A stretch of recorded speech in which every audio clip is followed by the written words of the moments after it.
Welcome. This is Brenda Bates, Medicine Woman. And this is Medicine Woman Reveal. And tonight I have with me Jen Tuffle, Medicine Woman. and Scott Bates. yes. And you know, me and my husband, Scott Bates, have been together for 18 years of marriage. And so it's happy anniversary, darling. Yes, happy anniversary. Thank you. One of the things that we have learned to do in this last year has been learning to be in sync. It's how do you want to put it? Your average relationship, pretty much everybody knows. Oh, I don't like that thing about you, but I'm going to learn to cope, deal with it, and compromise. Or I may not like it and then turn around and resent you. Relationships are not on a very healthy foundation.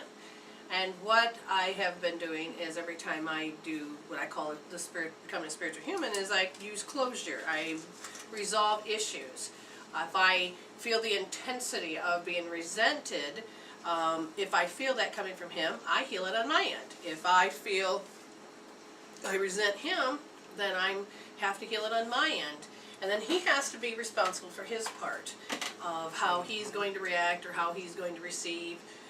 And the important part is it's the intensity of the emotion that gives away to the BS or the belief systems that can be causing you to have great harm in your relationships. We create energy cords to people, places, and things. And as I create an energy cord with Scott, when that first part of getting to know one another, you don't know. You can assume. You can look through your filters and say, okay, he's wearing green, he's safe. You won't realize that your sensory system is working all the time to see whether or not it makes sense to you and if you're safe. If you're not safe, then you have to turn around and make sense of it. But you learn to build up a relationship. So the more times that we're together, the more we can build one. I mean, for instance, you can be sitting in the same room, not the intention of having a relationship, but a relationship can build. You've watched this many times, probably on TV shows that have been like a room full of customers that are in a bank and it's being robbed. The customers end up bonding over a particular issue, which happens to be a trauma, but it's getting to know one another. You find out whether you want to get to know them more or you want to get to know them a lot less. But either way, there's an intensity of an emotion. Then there's the self-talk, which is the mental body, which all is about how you define it. What words do you want to define it, how you define those words, and how you the situation, because it's your perspective on the kaleidoscope of looking at things. It's your perspective. So there's not a wrong way or a right way. There is your definition. As the relationships tend to build, if you are doing it the old way of doing things, then like I said, you will, oh yay, they make me happy until you piss me off. And then when you piss me off, I put all that in my bank of just saying, oh, I'm going to kick his ass later, You end up building resentments. And how does that help? We were watching a comedy show. And most of the comedy shows are based on how we are as humans, how we act. When you find familiarity and you turn it into a joke, a sarcasm, it can be downright funny. Yes. And if you're angry, then it is like, it's the truth! You literally get into the makeup of what's going on in the movie or the show, and you're like, oh, I wish he would watch this, or, vice versa, whatever, depends on the direction of the gender. What's interesting is that a common thing that I've heard is that when guys kind of spar with each other, they get it all out. It's like, hey, you're an idiot. Hey, you're an idiot. Ah, you guys are idiots. It's done. Let's go have a beer. Yeah, exactly. But then for women, we don't bond in that way. It's completely different. Mm-hmm. And everything's intentional. It's not that man was better than woman or woman was better than man, but they're distinctly different. Right. So then it's when that male energy that's used to bonding in that way comes together with somebody who's not used to bonding in that way, and then you come together, and then it's like, hey, what's your problem? I said this, and I'm done, and then leave the room, and then, for me personally, yes, the marriage that I was in is kind of like, well, then I was stewing for the rest of the night because he said these insulting things or whatever it was. It's like, I didn't process it the same way that you're used to processing it. You may be done. And this is all very much on the human level, not really spiritual at all. But then it's like, but then what do I do with that? And then it's like, and then later on, hey baby, how you doing? Want to get, no. And because I didn't process it out. You may have processed it out, forgotten it, done and gotten your thing, and 2 hours later, why are you holding on to that? That was done. That was 2 hours ago. And then it's all that resentment build up that can't you let anything go? You'll never forget anything. God, women are just like and that's all But- human group consciousness to some level. One thing we all have in common is when something happens that we get thrown off our center, there is not a way to really healthily process it. You heard two different ways of processing it, and there's nothing wrong with it. It is both correct, coming from their point of view. But when you bring those two together, they are meant, like in the yin and yang, they are two distinct frequencies. They are the opposite of each other. How does they, or do they, sit there and go in sync with one another? How do they hand it off so that they can help create reality with each other, and then learning to be in sync?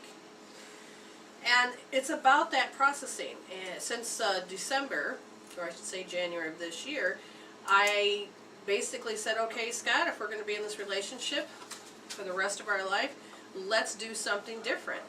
I said, sit down and look at this television show, and you tell me, what do you see that men are supposed to do towards the women? It was a comedy show. You're supposed to pick out her flaws, joke about it with your buddies, figure out a way to condemn, prank, get back, get even. What else was there? Generally. All fun Pick stuff on for a man, right? Yeah, normal stuff for guys, I guess. And then for women, they were supposed to do the same thing, and then you point out the flaws and say, asshole, bitch. Well, really, is this how we want relationships? So, No. I didn't want to end the relationship with my husband. I was just in a different space altogether. I have been using healing tools and resolving anytime there's an intensity of emotion that's negative. I would resolve it out. I would use tools. I would disrupt the way that my frontal lobe created reality, because he can't show up to me any other way than I let him. So why do I need him to always show up to me? Is this dodo head? And it's, now you gotta remember, I'm 45, and he's close to my age, and the thing is that he wasn't the first person to act and treat me this way. There must be somebody else in my past. Right, it just didn't magically happen that all of a sudden I tracked this guy in that way. this relationship unfolds. But everything, our issues that we have, is all consciousness. And everything that we're personally going through, it has the foundation of a past life. And I'm not saying that you need to be specific about your past life. It's very rare that you need to. With this way of looking at and viewing the world the way we do here, is that we just take the fresh experiences, the way that we have wrote it now, and looked for the familiarity, the feeling, and the intensity, the self-talk, and literally just take a matter of minutes to tap it out, bring it down to zero, get the color white, and it literally puts us back into sync. And in the beginning, Scott was like, "You're always picking on me. You're like shooting BB guns at me," and it was all because I would see that we're out of sync, and I'd say, "Okay, I know you need to heal this." And he's like, "Well, what do you got to heal?" I'm like, "I'm healing it, or I have healed it." But you got to remember, I'm a soul coach, so I watch when his vibration is off, and when it's off, okay, I want to make sure I'm in sync with him. And if you take and put your finger, if your electrical output of who you are, and you put your finger in a light socket, which is a higher, different electrical output, are you going to match? Yeah, it's stunning, yeah. Are you going to match? No. But when you are plugging yourself into the same frequency, You're not going to get zapped. You're not going to get hurt. You are actually going to understand it. You know? And so there are several times that, like, if he's out of sync, oh, okay, I'll come back later when we're in sync. You know, and he's upset and he needs to process. I said, well, process the way that I'm telling you how to do it, because you get faster results and you don't need to go to therapy. And you don't have to resent and hate and build up sickness and disease. Literally, just notice when something's out of whack. Yes, you are correct. Yes, this is the feeling that hurts. Yes, you saw it come from another direction. You are witnessing all the code of how you know how to read it. And we always like to blame the outside. But being that you are the projector and the projection screen is life, then you literally need to understand the cause and effect. And you got to go in and say, okay, you know what? It's like when you have your computer program and the program starts to become buggy, you immediately go in and you start fixing the computer program so that it can project a better picture on the screen or a better program. And that's what we're helping you do, is that you never learned how to process so that it can just finish out the chemical peptides, and taking the frontal lobe and stop creating your reality to have to keep producing the same way. You're literally allowing yourself to change it. Why? Because the caudate nucleus is where it governs fear, helps you keep creating your reality, the same shit, different day, the dogma of your life. And when you start to take and resolve these things, the past life and then the stuff that's in this life, and what happens? Joy returns. Would you say, it's hard for you, what I'm going to ask you anyway, since January, do you think our relationship is way better than what it was 17 years ago? That pause, that doesn't help. He hasn't had, really. I think it's very good right now, yes. Okay, Jen, what have you seen and witnessed in the last year? Number one, I've That's when you go to the bathroom. Sorry. actually gotten to get to know Scott. Yes. In the You didn't run away. 6 years prior to that, I think we were calculating over the weekend, I may have had a whole entire hour of interactions with him in that 6 years, given, you know, that collection. Yes, it's a lot better right now than Yes. it was. And so since Answer January, your question. so since January, it's been really cool to get to know Scott. After all that time, And likewise. it's awesome. It's really cool getting to know, and that whatever was going on is not present, so then we actually are having a friendship. Mm-hmm. And I paused not because I couldn't answer, I just was trying to remember what it was. Oh, you know Years what? ago. I was trying to remember, I can't. But see, that's also the beauty of closure, is that you don't have to hold resentment. You don't have to carry your baggage into the next present reality. You literally are changing it. I know that I love being with him every single day and night. I can't wait for him to get home. I can't wait until we snuggle and do our thing together. I can't wait until we cook together and bake Yes, together. I can't, that's our thing. it's all exciting. Just, I crave to want to be with him. Not in a yearn or a longing, but the Right. excitement of the desire of actually creating Anticipation kind of thing. reality. In a positive way. In a positive yes, way. Yes, And likewise here. I was going to say, with the completing, the processing things out that we haven't really been taught, it's like that computer program that to some degree needs to come to a completion. There's, I'm trying to think of the analogy, but when you quit, you're in there, you're working like in a Word document, you're working on the program, and then you come to a time when it's done and you save and you print and you do everything. There's a completion process. Then you can exit out of that program, and if you need to, you go into another thing. Or it's like a mathematical equation. We were watching the show Eureka, and the Mr. Smart Science guy, Stark, was talking about, oh, I can't come up with the end of this formula. I'm stuck. I can't come up with the end of the formula. And you get, to some degree, you kind of get like that. There is something that needs to be completed. It was unnatural because it wasn't completed. Mm-hmm. And then once it was completed, then, you know, something could happen. I will tell you that in the 17 years, we had a normal relationship like anybody else. You live and you breathe, you cook supper, you sleep together, you work together, you work separate, you build up resentments, you build up stories, you have traumas and dramas, you go and cry to your friends, you live with your horrors, you have money trouble, everything. But what was interesting is that the biggest thing, and he's heard this story many times, maybe all of you had too, he sat there and he just kept telling Jen, boy, my wife is, what's the favorite word you like? Ornery. Ornery. And I'm like, okay, you know you can heal that. And he's like, I have nothing to heal, I'm fine. Jen goes, okay, you can heal that too. So anyways, he goes, I go, why don't you, I said, we're out of sync, and I love you, but I want to Be not, back into in sync. yeah, I don't want this chaos. I said, so why don't you go in that room and tap that. Go in there and tap that. You know, like something that men don't usually hear women say, go in there and tap that. Really. We're talking about meridian tapping. Yes, Or not EFT. Tee.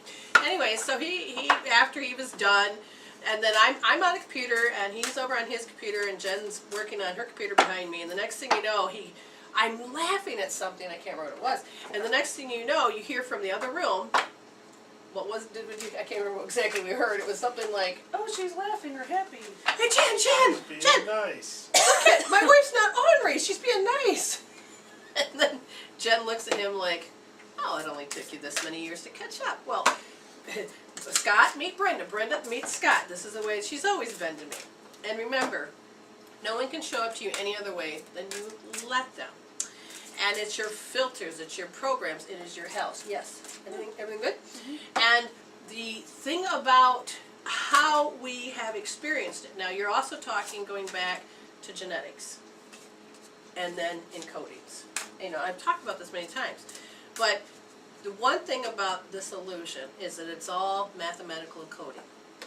And you know how the movie The Matrix, and they look at the Matrix and they look at the code, and you're like, well, that just looks awful, but yet people can read it, and it shows different shapes. Your sensory system helps shape this world. And as a human, we have forgotten the ability to look and then notice the code. Like I always bring up, we'll be driving to down a road, and there'll be a stop sign or a red light, and he says, oh, I always get red lights, and he's telling me he recognizes the code, that this is what always happens to him. So how you do anything is how you do everything. And I said, you can heal that, because if you don't like something in your reality, you have the choice, and the power of choice is what you really are learning to get back. And you know, how do we lose power of choice? It's when we get thrown off our center of happy, when we start to get caught up in the emotional, the mental process of what just happened, because we're trying really hard to make sense of it, because we can't process this. And because we are unable to process it, we have to go into false self-assuredness, a way to make ourselves safe as fast as possible, because that is what we are geared to do. Now, we were talking about how we forget as a spiritual human. We forget, okay, a human. What's that? Oh, before I jump in, I was doing all really well at reminding myself what we were going to talk about. Yes, if you are listening to our show, please listen to Kiss Me, I'm Psychic, and I believe, if people help me in the chat room, she is on tomorrow, I believe. Kiss Me, I'm Psychic. So yeah, if probably look at the schedule. Well, yeah, If you I'm saying scroll up, it'll show schedule there. Yep. So, but we just wanted to promote Yep. Kiss Me, I'm Psychic, and there's if you many like this- beautiful shows on here, but she's, if you like psychics, you know, kind of like what we are to some degree, there is, be careful, you're going to lose your, No, I think she Am I- well, you go back. Yeah, you go back. You'll have to hit the stop button. Stop button on the radio there. Yep. But I believe We're she learning is how all this Tuesday technology works. on according to this, 6 p.m. Eastern Standard Time, which is Yes. for 2 hours. Yep. So if you like, you know, getting readings, listening, see, just like with her, you can call in. What's our number, Jen? Area code 989-945-0287. Yeah, and you're more than welcome to call in, or if you're in the chat room, you can more or less ask a question. Type it out, yes. Yeah, and we ask questions, answer questions. Why does your life show up this way? And many other things. But anyways, what we were talking about is simply when you're human, in order to create your reality, you have to be using your sensory system.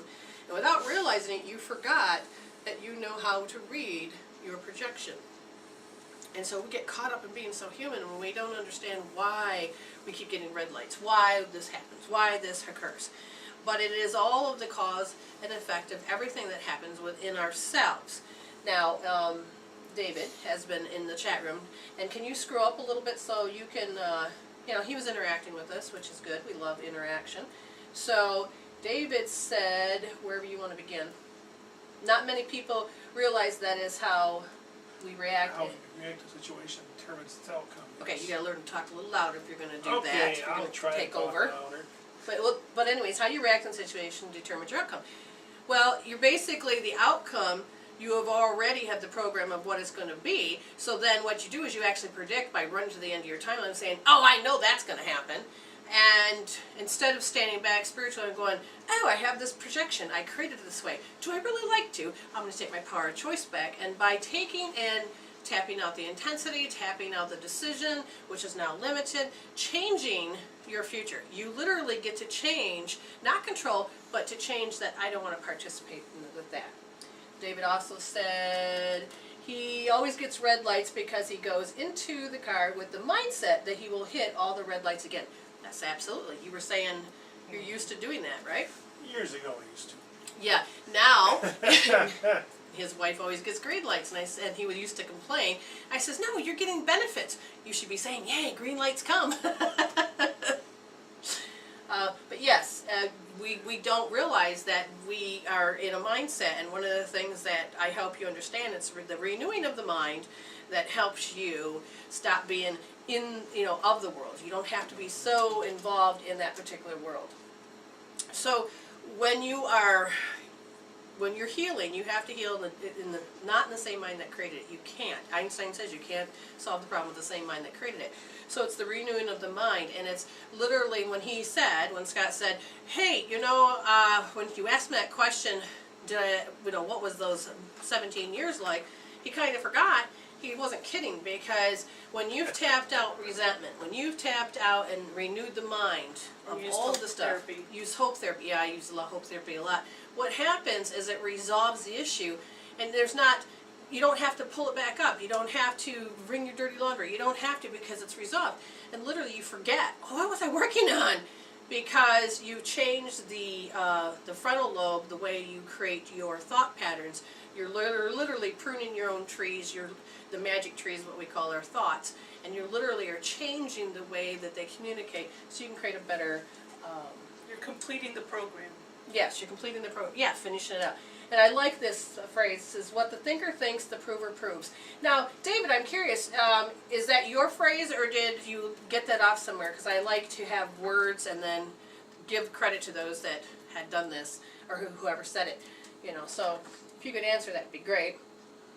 And David also said, if you think you will hit all the red lights, that sets up signals within the individual to make it happen. That is absolutely true, because it's about that cause and effect, the law of attraction, your attraction factor. We're electromagnetic to some degree, playing Yep. with the frequency field, and so you're setting the code and setting it up to interact and happen, because that's the program that you're used to. It reminds me, years ago I had we used to play cards, my friends and I had this one friend, and I won't mention his name, but That's when he good. got in a mood that he was going to lose, it's like all the cards came up bad for him. So one time we were just playing one of the games that goes to 500. I can't remember what card game it was. We kept score or whatever, and we were playing, and he says, dang it, I know I'm going to lose, So the rest of us, there's 4 of us, so there's like 5 of us playing cards. Now there are 4 of us said, hey, let's make sure he doesn't lose. So, Make sure he wins. Yeah, make sure he wins. So what we did Okay. is we tried to out-lose him, and he couldn't even, then he got mad at us for doing that, and he tried to lose worse than us. He couldn't do it. Once we tried to lose, we laughed at him. We said, you can't even lose at losing. You can't even win at losing, or whatever. Yes. So we made him win, and he didn't want to. He was so mad that night. That's mine. That's my husband. Oh, it was fun.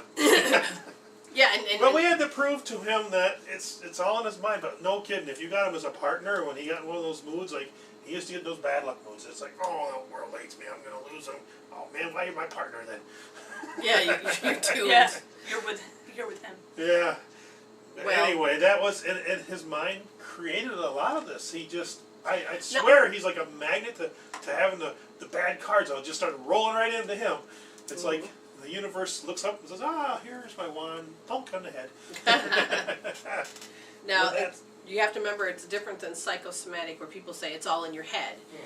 And it's about those programs, because if we didn't have the filters of delete, distort, and generalize, then we would be taking in too much information into our sensory system. Like I did a healing today on my other show, and it was about the eye accessing, and this the guy was talking about law of attraction. He's done really well. He says, but I can't seem to change the outcome. I don't understand what's going on. And so then the reading showed that he took on, to save his mother at a certain age, the yearning, and that it's not going to work out. And so I said, well, visually it's stuck in your eyes. I said, so why don't you play with me for a minute? And he said, all right. And I said, take that vision. Tell me when you're thinking about that situation where nothing works for you, which eye are you looking through? And he says, oh, it's my right eye, I think it was. He said, it's a big fat 10. And I said, okay. I says, what I want you to do is, because you're looking at the intensity, and then I talked him through the healing, and then we looked through the left eye only, and that number was lower, and we kept playing it back and forth. So every time we did a healing, we went back and forth between the eyes, and you're releasing and telling the eyes, and telling your subconscious mind that you can resolve this. Let's finish this out, so you don't have to see it this way. Some of the possible outcomes that he could get, especially if he heals really well, is that he'll actually start training himself to see the positive at the same time and the negative. You know, he can say, oh, wait a minute, I want this more. You train yourself to see the synchronicity. You train yourself to see behind the veil. It literally just starts to unfold in your favor, and whatever he could be working on may just show up immediately. You can have fast results, and then there's times that you have to wait for the unfolding. Is this making any sense? Yes. Okay. So, just checking to make sure everything's going good on the computer, which is great. So, one of the things that, people say is that there's a lot of things that I do, like facts and stuff and science. And, well, the one thing is that when my mother had cancer, I was like, I need to know that answer. Why? And everything would boil back down to the subconscious mind. And the way that the subconscious mind runs everything and has an innate ability. Then that made me ask the question, okay, if it does that, then why is it not healing? And so then as I started to ask those questions, I found out that we are the programmers. It's very important to understand that. How we react, the decisions we make, how the things we can't process, literally becomes part of that programming that's already originally there, but now we've disrupted it and said, this is how I want to create my life, or this is how I'm creating my life. We start to give direction to the subconscious mind, and the subconscious mind obeys you because it looks to you to, do what it needs to do and to function.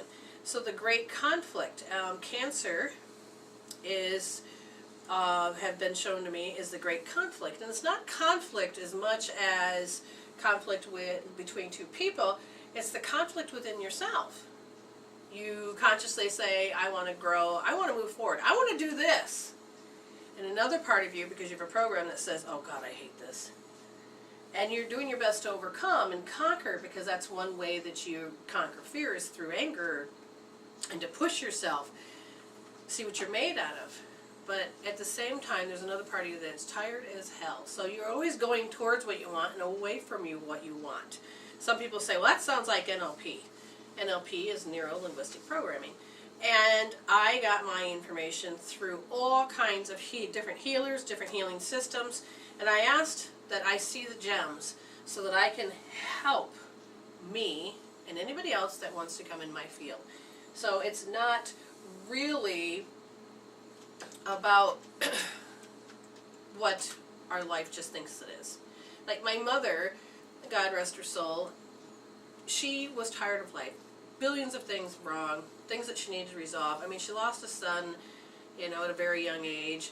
And then her dad killed himself, and then she had 2 divorces, and she just was tired of life, never could get any money, had 6 kids altogether, just during, a lot of hardship, and so there's a lot of programming. When she was told that she had cancer, okay, that put us all in a tizzy, because that's not something we thought would ever happen. And the next thing you know, oh, we're looking at the toe tag. You got 1.5 years to live. And my mother's like, what? And so then we're all shocked. So then I started to think positive, learn about positivity. This is before I really learned all about spirituality and awakening. And then I got organic food, all of these things, and cooked for her, and it seemed to sustain it, but there was the mental and emotional facilities that were still in play. I would get her all happy and everything, and then it would take just one split second for somebody to say something stupid, and the next thing you know, she's depressed all over again. It was like, oh my God, it was very hard to live her life for her, because that's what I ended up doing. She needed assistance and help and love, and I didn't know how to help her get out of it except for just do the best I could. What I know now, I know if she would have agreed to it, would have helped her. But why didn't I know this stuff then was because it wasn't designed that way. One of the biggest things I had to learn is to respect the soul. It's hard to respect the soul. Because when his mom and dad started to die, everybody's like, well, go heal them. Okay, but it's not my choice. My choice is to heal them. But what it boils down to, it's their soul. Right, you can't force them. You can't. They got to want to live. Right. Mm-hmm. In my tradition, being a Swedenborgian minister, we talk about what you call it? I don't know. Coercion. Aha! Okay. That you can't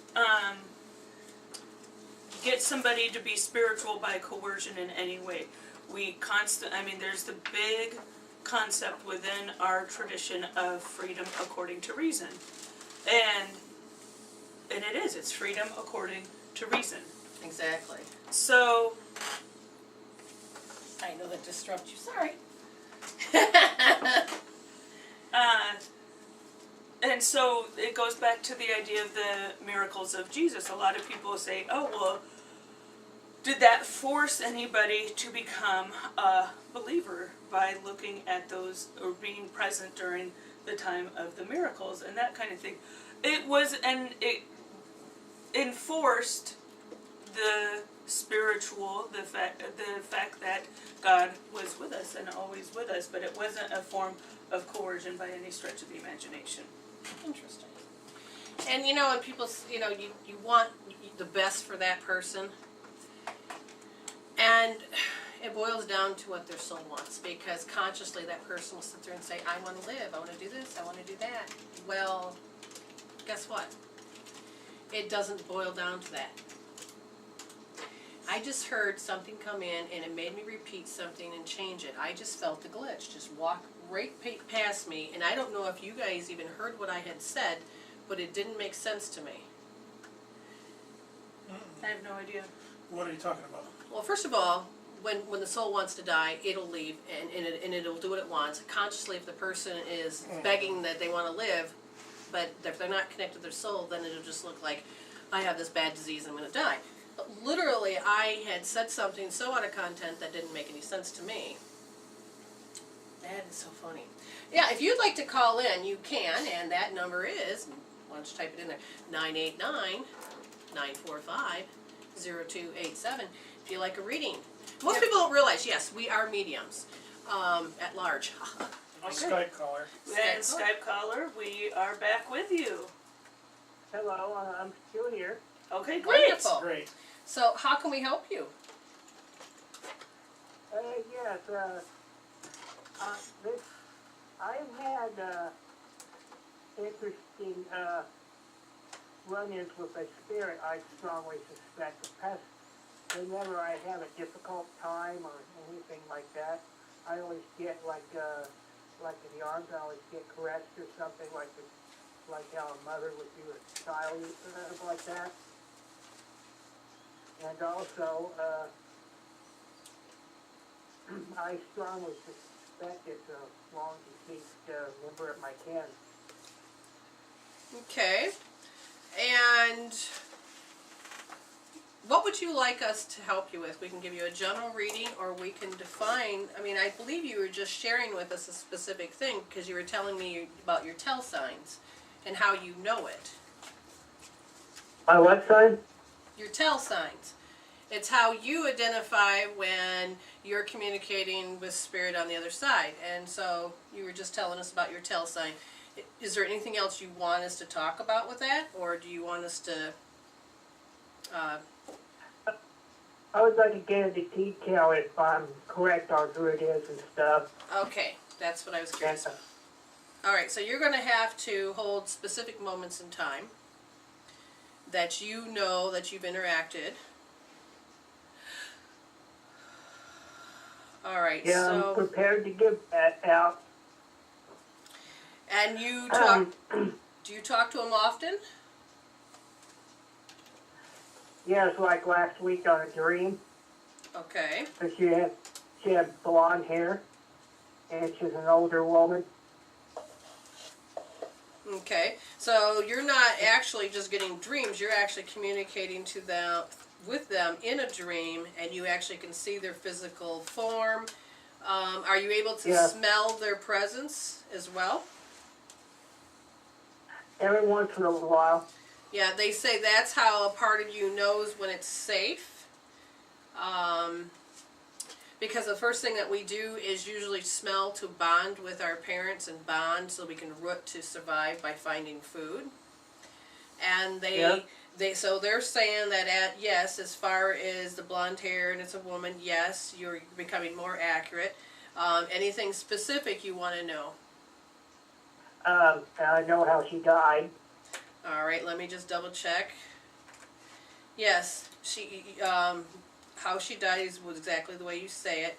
Now here's an interesting thing. She wants you to know. Do you know why she contacted you? Because I suspect because part of my mom's side, many generations ago, were part of the Monegasque royalty. Okay. Many generations ago, and I remember in a dream the 600-day war with one of her widower's ancestors back in the 1600s. Okay. And yes, it is ancestral from what I'm getting. And the main reason that she's being with you at this point is that she wants you to remember about a dream. Not the one you're sleeping as a dream, but the dream about what you came here to do. It's like this. I remembered that I am from Atlantis, and one of the things is that we have to finish off what we started, because we're coming full circle to a particular time period. And that's what's doing it with you, is that there's an awakening of a specific dream that is to help the planet, which is the consciousness, to become more enlightened of something in particular. They say that you have a long ways to go as far as they want you to learn about some things that are very specific. And I'm asking right now what specificness, and they said that you have to find that familiarity to go looking for that adventure, because it's waking up inside of you. It is your it's like your information packet. You have to look in. It's only designed for you at this point until you're ready to share it with the world. I feel drawn to go to where she was. It's like almost 4,000 miles from here. Okay. Let's see. Can you do remote viewing? And that is like maybe try to do your best to astral project to go there, or just allow yourself to psychically be in that position. And if you just connect, one of the things that can help you is that you can feel like you're physically there. Like get some pictures, get some sense, because she's pointing to the nose, like what fragrance was around. Was it good? Was it bad? But to get to stimulate that memory in that ancient part of your brain, to stimulate it, and then just start letting her communicate with you, because most of the people that I know that have been in Native American, like I said, the people I know, it's been a call that now what we kept secret no longer is secret. Now you're going to help the people in humanity and consciousness to awaken. There's a specific oil. Okay, Jen, why don't you walk over there real quick, and I know you know it because I can see it glow. So just walk over there. There's a certain type of oil that would actually help you. Now, we make soulpathics that can help people really get connected with what their purpose, all of these specific things that they need to do. Oh, that sounds cool. And even homeopathics that are soulpathics, which are drops that you take under your tongue. The main thing that they said, the first part of the smell, and I'll wait till you develop more, but the first one is cinnamon bark. That's interesting. Wow. Actually, cinnamon bark actually is common where she lived at, that herb. Okay, so they want you to, like, you can get some cinnamon bark, smell it, put it in a fusion, which means like make a cocoa with cinnamon in it, or apple and cider and cinnamon. But they want you to get that steam as well, and Like hot apple cider with cinnamon. because I feel like you're supposed to have not only the nose to be awakened, that wakens the brain, but it's something to do with the moisture, the steam, because there's like a certain vibration it gives off. Because I'm stuck smelling it over and over, and so they're trying to tell me. Reaction of some kind. Yeah, they want you to be infused. They want you just allow that to drift you to where you're going. Again, you don't need to physically go there. It does make a difference. It'll awaken and trigger different things. If you can't do it like what we were telling you, then, like for instance, Jen had, without knowing it, had gone to Salem. And you want to tell your story? Yeah, it was just such a sense of familiarity that we were going, I was with my mom and stepdad, and we went and we did the tourist stuff. That's what we like to do, is look at, historical landmarks and that kind of thing together. And so we're sitting there, they're reenacting the trial, and I'm sitting there, like, nervous for the outcome, and my mom was looking at me like, why are you freaking out? Because this is just a play. This is a play, and we kind of know what happened. It's not like, oh, gee, gosh, gee, I wonder what's going to happen. It was actually reenacting history, and I'm sitting there going, oh my God, I know what's going to happen. Oh my God. And so then we go down in the dungeon area, and there's all these, well, some would call them awesome dioramas. For me, it was torture to actually, like, walk along. I was, like, putting my face in my mom's back because I just couldn't look at what was going on, because I was one of those people, I can't remember who I was, but I know I was hung during the Salem trials, and it was just, I got out of there and I was like, oh my God, I can breathe, oh my God, and my mom's looking at me like, and she's tuned in, thank God, so, it wasn't like she was looking at me like, hey, why are you off your rocker? Exactly. So she's like, okay, let's calm down, let's go, do we need something to eat, do you need some water, what's going on? I'm like, oh my God, I never want to go ever back into that building again, because it was just so visceral, what was going on. I could almost, we were talking to somebody, and she had something like, oh, that building belongs there. No, that building belongs, and we're taking the tour, and I'm like, yeah, this is kind of like wacky how things are arranged, because it was familiar, but it seemed like out of order, and I could have probably given them a tour as to what was going on. As mediums, have you heard someone talk to you like out there, and you make people think you're nuts? It happened to me a week ago. Yeah, you get used to it. It was her, I think, that said my name, and I thought it was someone in my home, and people thought I was crazy. Well, see, that's the thing. As we start to awaken and communicate with those vibrations, we can see them, hear them, because we have those filters are lifted off, and we aren't threatened by that frequency. And because, now this is the part that why I tell people to process their health, is because the governing part of the brain that governs fear, which is the caudate nucleus, anything that you experience, if you have a hard time conceiving it, or, oh, I'm not supposed to believe it, then what happens is the new information comes through our frontal lobe, goes to the caudate nucleus, and then it rejects it. It says, no, you can't do that.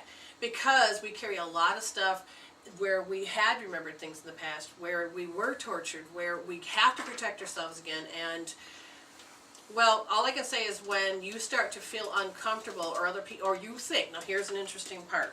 In our brains has this RTJP. It's the right temporal junction parietal lobe. Its main job, that part of that brain, the main job is to think what other people think. But if you're thinking that, oh my God, they're going to think I'm nuts, you will project out that cord so that you will have people show up to say, oh God, you're nuts. So you can say, see, I got proof. And that's where you have to heal the idea of, or upgrade that part of the brain, is the intensity of, oh my God, they're going to do this to me. Well, even though they may do this to me, I deeply and completely love and accept myself. And that's using healing tools so that you're disrupting the chemical peptide process. Because for every thought you think, you create chemical peptides so you can feel and act what you're doing and thinking. But if you use a healing tool and disrupt it, then the frontal lobe, where you create your reality and what they call the magic trees of thoughts, it's the dendrites and the neurons and stuff, literally you disrupt it and you don't feed it, and then what they call glial cells, G-L-I-A-L cells, come in and prune off those thoughts that you don't need, so that you'll end up forgetting or not needing to hold on to it and stop creating your reality in that way. So again, you can have these abilities, you're starting to grow, you're going into the direction you need, you're learning how to fine tune and have tell signs with that part of what you're supposed to waken up in the world. And the process sometimes can be very bitch slappy. People are going to be, people are going to be mean to you. You're just like, what the hell? Happy, sorry.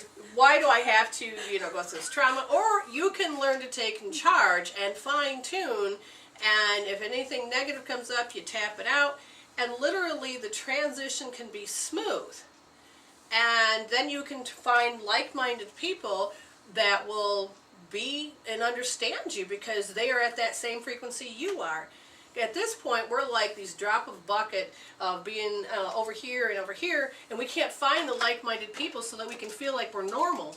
We actually feel like, oh my God, they dropped me off the wrong side of the planet, help! But that's how I feel. But there are like-minded people all over. Trust me.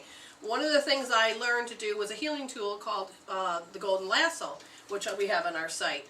And I was tired. I wanted friends. I was so tired of these people that were traumas and dramas and their hells, and then they had to put their hells onto me, and I felt icky all the time. So I said, that's it. I took my Golden Lasso and I said, all right, I'm going to bring to me people that are like-minded, like me, so I can learn to thrive in this world. And I did. I threw the lasso out and I pulled it close to me. And then probably a few weeks later, I had this woman call me up. Hey, would you like to come to my house? Blah, blah, blah, blah. And I hung up the phone, because I said, oh, yeah, sure, maybe. And then I thought, why is she calling me? Well, I forgot that I had thrown the Golden Lasso out. Following month comes by, she calls again. And she says, hey, we're having another meeting. We'd like you to come. And I'm like, literally, why are you calling me? And then I hear Spirit says, because you, asked us to bring like-minded people to you. And so then I got over my fear, and I left the house, went to her house, and I met 4 other people that were like-minded. And then I've been only building my like-minded friends everywhere. There's just tons of people I know now that don't see me as strange, but see me as normal. So, for you... Who are those people? You know what's weird? What? This woman I've spoken to like that, I know real well about her son from the dreams and stuff, so I researched him. Me and him look exactly alike. Oh, wow. We're just distant cousins. Oh, wow.